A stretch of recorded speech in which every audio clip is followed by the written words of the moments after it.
Alright, welcome back guys, Kibla Ahmed out here. Today's a special one. I'm with my brother Gilman from Hong Kong. We are going to do a quick overview of Punisher and the Infinity Wars trailer that came out this week. So it's been full on, but I'll let my brother take over, let him introduce himself and let you know his thoughts and where he's sort of coming from in this geeky world. Alright, hey guys, it's Gilman Ahmed out here, out in Hong Kong. So yeah, I just wanted to catch up with Kibbs about the Punisher. Now, Punisher is one of my favourite characters. I've always been a huge fan of the Punisher just because of the way he is from the comic books, his rawness, and how he just deals with street level stuff. In regards to the show, I loved it. I thought it was brilliant. I thought John Brethnall was perfect as a Punisher. In Daredevil season 2, when he made his appearance, I wanted to see more of him.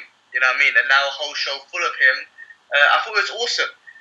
At first, I did expect to see that Punisher that we've always known, the guy who just deals with, the mob families and whatnot, and just kills them up. But this was more about him, his story, what he's going through. It wasn't necessarily what do you call those, pre-story things about him. No. It was more of, it did have a bit of, flashbacks and whatnot. But it was more of this journey and what he's trying to figure out. Yeah. With the corruption in the government, the shit that he went through in the military. And I thought it was awesome, man. And you know what? This is how good this program is from my perspective, right? And maybe I'm being a biased Punisher fan, but even if this wasn't a comic book film program, like took Marvel and all that stuff out, it's a relative program now. Very. With the war veterans, the PTSD, all that sort of stuff, the bombings, everything, man. It's very relevant as a program in itself. So I thought it was brilliant, man. And then I don't want to go too much into to go over the 5-minute mark, but I mean, I think the whole storyline was wicked.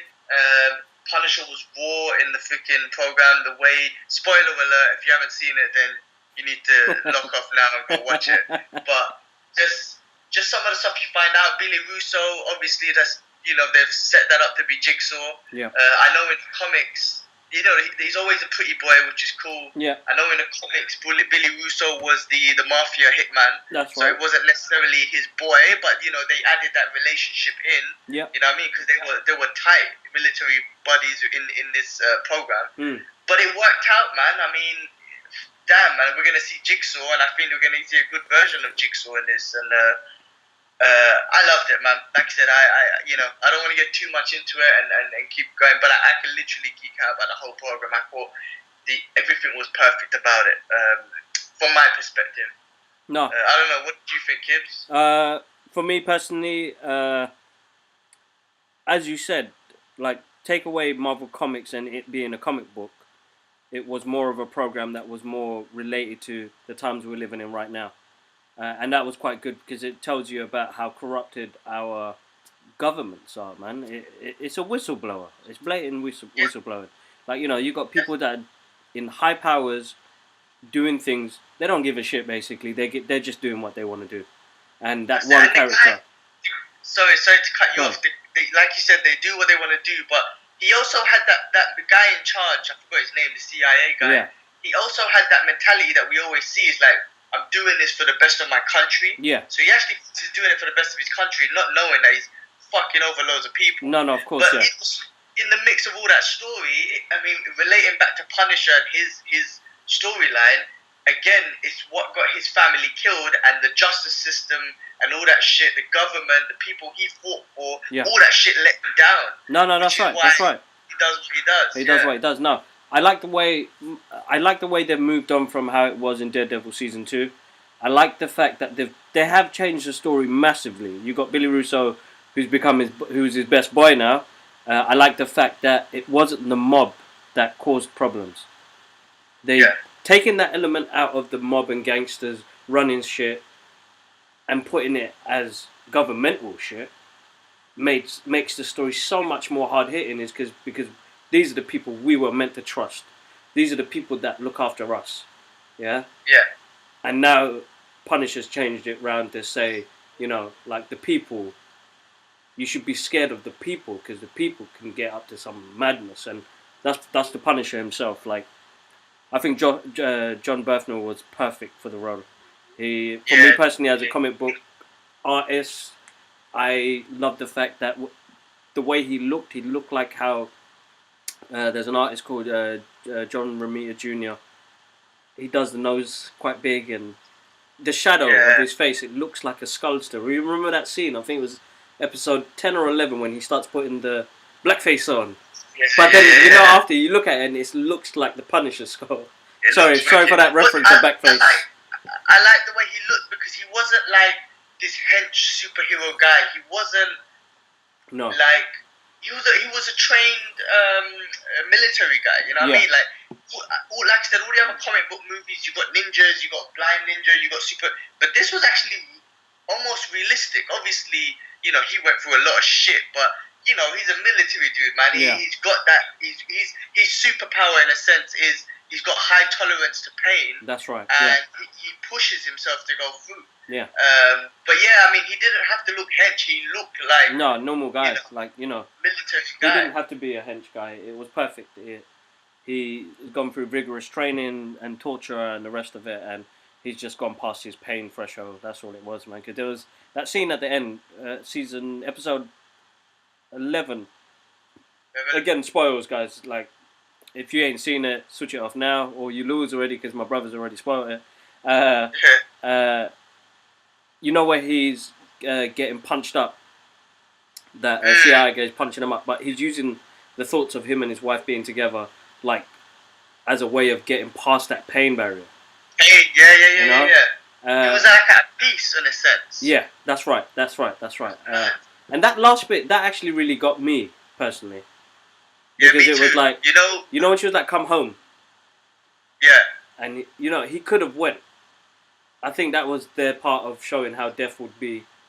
He should have went, but he's like he's got more to do, bro, man. He's got more to show us. We got more to see. yeah. I mean that scene, like not to really get deep into it, but that scene when Michael, when he was losing, man, and Michael was just trying to get him back up and Yeah, that was actually quite emotional. You know what I mean? None of the other programs has actually touched me. And again, maybe I'm a biased Punisher fan, but I felt emotional, man. I was like, Frank, man, you can't. I know you're not gonna die, but I feel like you're gonna die, and I feel like emotional. But you know what? Going back to what you're saying though, like taken away from the mob, and now he's against the government. Don't get me wrong, man. As a Punisher fan, reading those comics, the old war journals and everything, I do want to see him do some more mob shit. Oh no! I mean, he did it in that. Was it during the middle of the episode where he goes saves that guy at work? Yeah.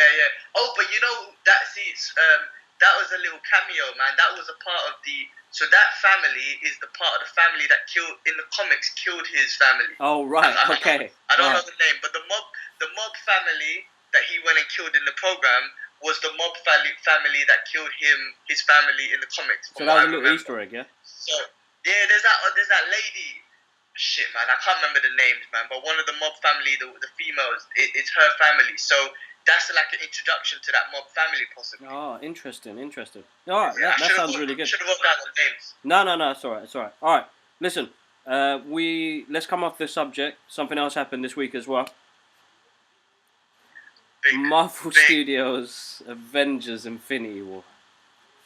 Man. I'm still smiling. There's only so much I can say about. You saw my reaction, right? I wish. Oh man. If they charged for that trailer, I would have gone and paid for cinema. I swear to you. Yeah. IMAX prices, I would have paid for it. I swear to you. Oh my Same thing. God. Same thing. I wish I could have showed you my reaction, because when I first watched it, I couldn't believe it. I couldn't even sleep that night. It was epic. Yeah, same. I didn't sleep that night either, bro. I was like, oh man. I remember that coming in from work, because like my phone, I switched it off because I know everybody would have got at me, and I know if I went on YouTube at work, I would have lost my mind. I've only been there a couple of weeks. I would have lost, man. But in general, like for me personally, when I saw that trailer, that reaction you see is how I felt. I was shaking. I was emotional. They've taken us on this 10-year roller coaster ride, and that trailer put together.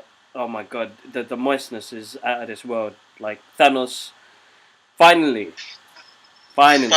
Finally. 10 That's like years in the making. I think for me, like, that's what makes it amazing. 10 years in the making. 10 years of the storyline starting from Tony Stark and all that sort of stuff. It's just kind of like, we've never seen anything like this before. And I'm just like, this is just beyond anything, man. But yeah, I mean, going back to the trailer, I mean, when Thanos appears, bruv, your reaction was perfect. But that's exactly how I was. I was like, oh my god. I know they've changed him. I've seen all this stuff on the internet. He looks less purple and blah, blah, blah. Whatever, man. I don't care. I honestly, I'm not nitpicking on that stuff because I am amazed what I'm seeing. And then obviously he's getting his team involved. Well, Thanos is whatever, his minions, the Black Order involved. I know there was a couple of them we saw in the trailer. I can't remember their names, but there's one of the ladies who threw the spear. That's right. I think that captain, he must have catched it. And then, you know the one who was, you know when the part when Vision, you see Vision's... the stone coming out, on the foot, That was another one of Thanos's boys. I can't remember their names, man. But they're going off like, you know, obviously the Infinity comic. That's why they end up. That's why you can see the Wakanda. Wakanda, the Infinity that's right. comic, Black Dwarf. That's it. The right, henchman. He's the big one. He goes to Wakanda to try and fight them guys to get the gem off them guys. That's right. It looks like. Maybe it looks like it's a two-part. Obviously, this is a two-part movie. So maybe it looks like there's a shit that's going down in Wakanda. There's a shit that's going down in New York. The two different teams are fighting for them, and maybe in the second part is when they join up. I don't know. I don't know if Captain and Iron Man will meet up in this film, or will they meet up at the end for the second film? You know what I mean? Yeah, you're right. You're so right. I didn't even think of that because if there's going to be two parts to it, two of them in two different places. Bro, T'Challa, man. I don't know why it is about T'Challa, bro, but he gets me moist every time I see him. T'Challa's got this powers. Get this man a shield. I've seen all the memes. I've seen all the memes. They're taking a piss out of everything. Get this man a wife. Get this man a husband. What is I'm like? They're taking the piss, bro. The internet goes crazy, bro. I don't know. The ones with Thanos with like looking like Homer Simpson and Stone Cold Steve Austin is cracking me up, bros. Yeah, that's jokes. But that was awesome. Yeah, it was awesome. Good times. We know guys are gonna die in this film, and it's gonna be sad and whatnot. Marvel's obviously gonna move on. That's right. It's gonna be hard, but they have to move on, and we'll just have to adapt. But I mean, looks like Vision's gonna go. I don't know if the gem once it's gone, is that him dead, or does I don't know what's gonna happen. It's true because that's given him his personality. Yeah. So it'd be interesting on what they do with that. I mean. Yeah, I'd be interested to see who goes and who stays. And to be honest, I reckon they'll get rid of, either Captain or Tony Stark, man, one of the main guys. Yeah, no, definitely. Just to kind of, and maybe it's just the kind of thing to tell the fans, like, listen, you got to move on as well. Like, no, I know of course, you love these guys, but this is the reality of the universe. This is the reality of the real world. Robert Downey Jr. is going to be around all the time, so we got to learn to move on. I don't know. This is what I think, though. No, you're right, bro. You're right. It's going to be interesting to see what they do. But I think we should do this as like a weekly podcast. We catch up on what's happening in the world. So to my subscribers, guys, Gilman will join me every week, maybe on a Saturday or a Friday night, and we'll go through what's happening in the geeky world, whether it's new trailers, new TV programs, new movies, and give you our thoughts and just have a conversation about it. And we push it on from there, yeah, bro?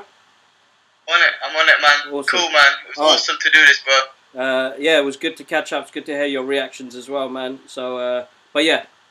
All right, to everybody, man. Want to say a massive thank you to you subscribing.